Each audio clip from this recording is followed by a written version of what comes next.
আমাদের প্রধানমন্ত্রী জনাব তারেক রহমান তিনি আমাদের যুব সমাজকে খেলাধুলার উৎসাহিত করার জন্য প্রত্যেকটি ইউনিয়নে একটি করে খেলার মাঠ তৈরি করার নির্দেশনা দিয়েছেন।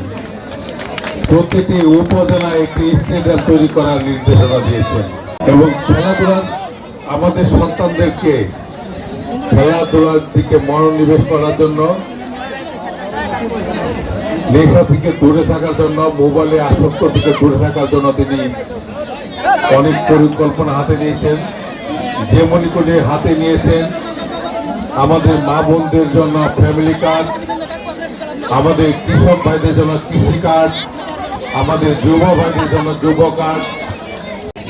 খেলায় উভয় পক্ষে সুন্দর খেলেছে, যারা জিতেছে তাদেরকে অভিনন্দন জানাই এবং যারা পরবর্তীতে জিতবে তাদেরকে অভিনন্দন জানাই।